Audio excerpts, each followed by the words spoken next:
concerne la matière pénale. Madame Lesage a diffusé sur les réseaux sociaux, sous le pseudonyme Jojo Akab City, des photographies montrant la sortie de la cour intérieure du commissariat de Billancourt d'un véhicule dont la plaque d'immatriculation et le conducteur n'étaient pas identifiables. Monsieur Duloup, fonctionnaire de police, a néanmoins identifié son véhicule personnel, même si son visage a été volontairement flouté par leur auteur. Madame Lesage est poursuivie pour violence volontaire sur personne dépositaire de l'autorité publique pour avoir suivi et photographié des agents de police. Et Monsieur Duloup s'est constitué partie civile.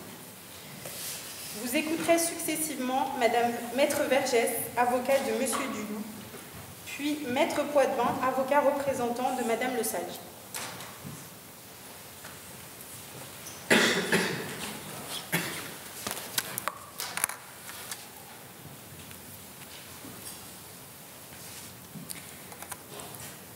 Monsieur le Président, chers conseillers, Mesdames, Messieurs, quelle honte, quel désarroi que de me tenir ici pour plaider le respect à la vie privée inhérente à chacun de vous. Cette condition préalable absolue ne devrait pas faire l'objet d'une quelconque protestation sur une certaine primauté de la liberté d'expression.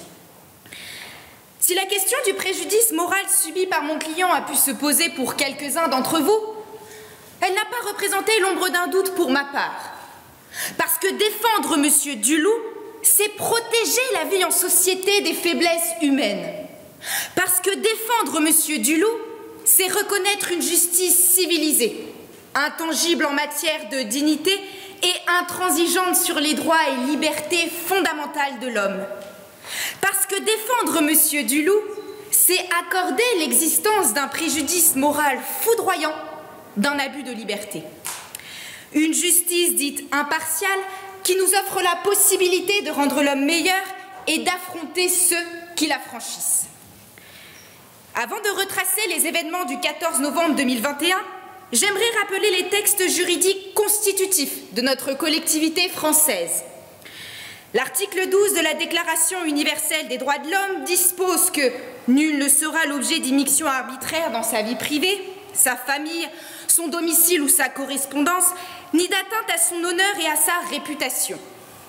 Continuons dans ces rappels primordiaux en citant l'article 9 du Code civil qui dispose que chacun a droit au respect de sa vie privée.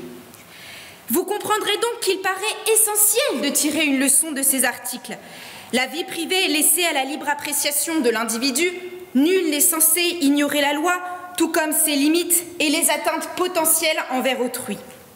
Tous ont le droit de garder secrète l'intimité de leur présence sur Terre afin de ne pas être livrés en pâture à la curiosité publique. Aucun de nous ne peut s'immiscer contre le gré de l'intéressé. Pourtant, c'est ce que Madame Lesage a jugé préférable de faire en s'introduisant volontairement dans la vie privée de Monsieur Duloup au motif de dénonciation des violences policières. J'insiste bien sur cette volonté de s'infiltrer dans la vie intime de mon client puisqu'il n'était plus en fonction lors de la prise de ces deux photographies, mais bien dans son quotidien, dans sa vie ordinaire, comme tout à chacun. Je m'adresse à vous. Seriez-vous enthousiaste d'être photographié à votre insu lorsque vous achetez une baguette de pain le samedi matin, après une semaine de dur labeur où votre seule envie est d'être tranquille, en portant un jogging troué et un t-shirt taché, sans être reconnu, et encore moins en immortalisant ce superbe instant? Car oui, une photographie est éternelle. On lui donne le sens que l'on souhaite, qu'il soit négatif, péjoratif ou positif. L'image en elle-même constitue une partie de la vie de la personne photographiée. Madame Lesage prétend dénoncer une cause qui certainement lui tient à cœur, les violences policières. Cependant, prendre en photo un fonctionnaire représentant de l'ordre public lorsqu'il n'exerce pas son métier constitue-t-il un réel motif pour dénoncer ses actions? Alors même que Monsieur Duloup n'est premièrement pas un agent de police qui a commis des violences, mais bien au-delà de ça, quel est le lien établi entre prendre l'image à l'insu de Monsieur Duloup et dénoncer les violences policières? De surcroît, capter, enregistrer et transmettre par quelque moyen que ce soit sans le consentement de la personne est pénalement répréhensible en vertu de l'article 226-1 du Code pénal. Prétendre disposer d'une liberté d'expression ne signifie pas en exagérer, mais s'accompagne d'une utilisation à bon escient. Comme l'affirme John Stuart Mill, la liberté des uns s'arrête là où commence celle des autres. Et je suis au regret de vous dire que Madame Le Sage a enfreint la liberté de Monsieur Duloup, et bien plus encore, elle n'a pas respecté sa vie privée. Revenons sur les faits. Le 14 novembre 2021, le pseudonyme Jojo à Cap City, multirécidiviste en termes de publications affichant des fonctionnaires de police, divulguait à 15h50 et 22h35 deux photographies sur le réseau social Facebook. Cette personne, adulte, mariée, sans enfant à charge et sans revenu, c'est Madame Le Sage. C'est une personne majeure avec une pleine capacité d'exercice, avec des droits et des obligations, encadrées évidemment par la loi. Néanmoins, elle est connue pour être hostile aux services de police et activiste radicale pour les causes qui modèlent sa vie. Cette jeune femme âgée de 20 ans déclare fièrement avoir suivi plusieurs autres policiers en les filmant et en les prenant en photographie, vous l'aurez deviné, sans leur consentement. J'ai l'intime conviction qu'elle essaie de provoquer, de braver les contours du métier suite à son animosité envers les agents de police. Eh bien, Madame Le Sage, je vous considère comme ayant pleine conscience des faits qui vous sont reprochés, puisque ce fut votre choix de suivre Monsieur Duloup, de le prendre en photo, je le rappelle, dans sa voiture personnelle à l'orée de son lieu de travail, le commissariat, et en juxtaposant le fait d'afficher son image sur le réseau social Facebook. L'essor des réseaux sociaux qui facilitent l'expression publique a logiquement conduit à une multiplication des abus de la liberté d'expression. Et Monsieur Duloup en a fait les frais. Pour sa défense, Madame Le Sage vous dira qu'elle a flouté les photos prises de mon client. D'ailleurs, si bien flouté que le 16 novembre 2021, une des collègues de travail de Monsieur Duloup a tout bêtement reconnu l'intéressé dans sa voiture. Je vous laisserai constater ce fameux floutage par vous-même. À titre d'information, Madame Le Sage, je vous conseillerais d'éviter le floutage de mauvaise qualité pour faire office d'anonymat lorsque vous captez l'image d'individus à leur insu. Il est inutile de s'obstiner à cacher légèrement l'identité de Monsieur Duloup alors que vous diffusez clairement son image sur les réseaux sociaux. En outre, cette fidèle collègue a ajouté que sous ses publications se trouvaient des commentaires renseignant le grand public de dossiers légèrement douteux, voire complètement illégaux. Ces fichiers appartiennent à Jojo à Cap City. Ils comportaient le nom de divers policiers et Madame Le Sage a eu la gentillesse d'informer les navigateurs qu'il leur était tout à fait possible d'avoir libre accès à ces données. Mais ne vous inquiétez pas, les échanges resteront de l'ordre du privé, comme l'affirme l'intéressé. C'est bien connu, les réseaux sociaux appartiennent à la sphère de l'intime. Certainement une petite maladresse ou un acte fait sciemment de votre part. Cependant, l'incitation à la haine est une infraction punie par la loi. Je vous le dis puisque l'infraction est même publique si elle a pu être entendue ou lue par des personnes sans lien entre elles. Madame Le Sage manifeste de la haine envers les agents de police et souhaiterait transmettre son assentiment aux autres, en communiquant, une nouvelle fois, la vie privée de personnes qu'elle ne connaît absolument pas, mais où leur seul point commun est leur activité professionnelle. En somme, la défense de Madame Le Sage peut s'appuyer sur l'article 10 de la Convention européenne des droits de l'homme qui dispose que toute personne a droit à la liberté d'expression. Certes, sur ce point, nous sommes d'accord. Mais j'ose espérer que vous soyez en adéquation sur la limite, infime soit-elle, du caractère arbitraire de cette liberté d'expression. Une liberté sans règles, sans limitation, sans prendre en considération les conséquences de cette dernière. Malgré l'usage de cette liberté totale de l'esprit, si nous écoutons Madame Le Sage, la société se heurtera à des délires, des folies, des aliénations populaires, sans aucune protection. Ni de code moral, ni de code légal ne pourront encadrer les relations humaines. Et si la liberté d'information porte atteinte à l'individu, outrage sa dignité, franchit les limites de sa vie privée, je vous le demande, quels sont les bienfaits de la liberté d'expression? Hormis la conversion d'une justice influencée par des circonstances passagères ou extérieures et basée uniquement sur le libre arbitre de l'individu, à défaut de tenir compte des règles de droit. Je vous l'accorde, la liberté d'information, qu'elle soit le fait d'un journaliste ou d'un particulier, prime sur le droit à l'image ou au respect de la vie privée dès lors qu'elle ne porte pas atteinte à l'intégrité de la personne. Un policier semblable à Monsieur Duloup ne peut s'opposer à l'enregistrement d'images ou de sons dans le cadre de ses fonctions. Nous avons donc la possibilité de filmer les forces de sécurité de l'État en exercice. Étant donné que M. Duloup n'était pas reconnu comme un policier, mais comme un homme lambda, lors de la captation des images, la liberté qu'exerce Madame Lesage est-elle légitime? Cet acte est-il encadré par le droit? Puisque la loi numéro 3727 relative à la sécurité globale prévoit en son article 24 de réprimer la diffusion d'éléments d'identification d'un agent de police en ce qu'il porte atteinte à son intégrité physique ou psychique. Il en va de votre intérêt de constater le choc émotionnel qu'a subi M. Duloup à la découverte des photographies sur les réseaux sociaux.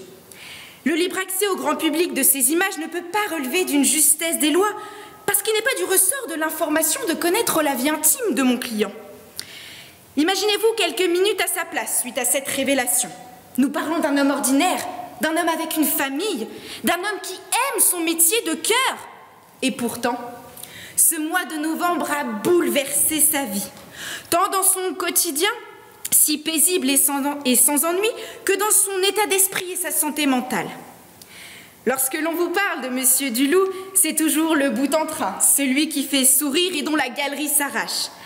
Sa rigueur professionnelle fut toujours saluée, et ce sont d'ailleurs ces mots « Je suis policier pour protéger bien plus qu'une personne, mais le peuple français ». Vous concevez que cet homme ne réclame aucune récompense malgré la bravoure dont il fait preuve, mais simplement la quiétude dans son travail et le respect qui nous est dû. Si M. Duloup n'a pas la certitude de se sentir protégé face aux désinvoltures humaines, alors où sont les principes fondamentaux de la France? Liberté, égalité, fraternité devraient être les maîtres mots de nous, citoyens, qui profitons de cette confiance, de cette sûreté apportée par ces agents. La reconnaissance est-elle démodée, au même titre que le respect à la vie privée? Aujourd'hui, M. Duloup envisage son métier d'une toute autre manière. C'est pourquoi il est frappé par une incapacité de travail qui est fixée, pour le moment, à 8 jours. Preuve d'un choc émotionnel brutal qui nécessite un suivi psychologique, mon client se lève avec la boule au ventre. Impossible de se raisonner, son esprit est dévasté. Si pour vous le préjudice moral subi par mon client est minime, voire même négligeable, je vous demanderai de prendre en considération tous les sacrifices qu'a pu faire mon client.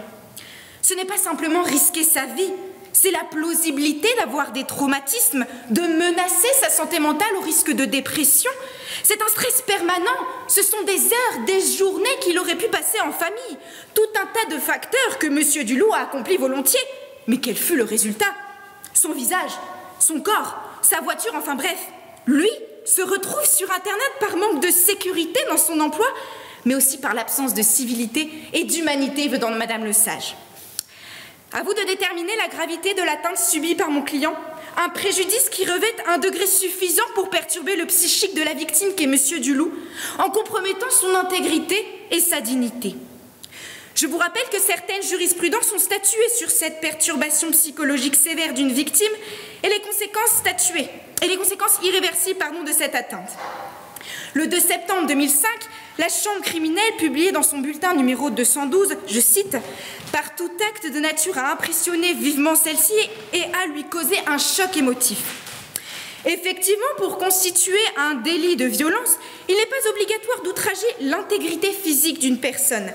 L'étendue des agressions psychiques constitue un traumatisme pour la victime, tant dans sa réintégration sociale que dans sa vie. De plus, est reconnu par la Cour de cassation comme un acte positif de nature à causer un choc émotionnel, les violences contre des personnes dépositaires de l'autorité publique. Monsieur Duloup est un policier qui a pâti d'un bouleversement émotionnel, s'est senti privé d'intimité et touché dans sa dignité, entraînant un mal-être qui pourrait être permanent. Je vous invite, Madame Lesage, à faire preuve de civilité, principe que vous avez omis ce 14 novembre 2021, à cesser toute provocation envers les agents de police, à diminuer l'influence des réseaux sociaux sur votre personnalité et surtout à respecter les valeurs humaines. En considérant l'infraction par commission qui requiert un acte positif commis par Madame Lesage portant atteinte à l'intégrité de Monsieur Duloup, outrageant sa dignité malgré la primauté du droit à l'information, le faisant vivre lui et sa famille dans une insécurité constante, aussi bien dans sa profession que dans sa vie, En vertu de l'article 395 et suivant du Code de procédure pénale, la Cour a constaté par elle-même la gravité de l'affaire en tant que comparution immédiate et conduisant Madame Lesage directement devant le procureur de la République. Je demande la réparation du préjudice moral subi par Monsieur Duloup, qui s'élève à un montant de 1 500 € à titre de provision et renvoie sur intérêt civil pour les traumatismes psychologiques qui peuvent évoluer dans le temps. J'ajouterai et condamnerai Madame Lesage à rembourser la somme de 1 000 € au regard de l'article 475-1 du Code de procédure pénale relatif à la prise en charge des frais de justice. Selon Confucius, rendez le bien pour le bien et la justice pour le mal. Tel est maintenant votre dilemme.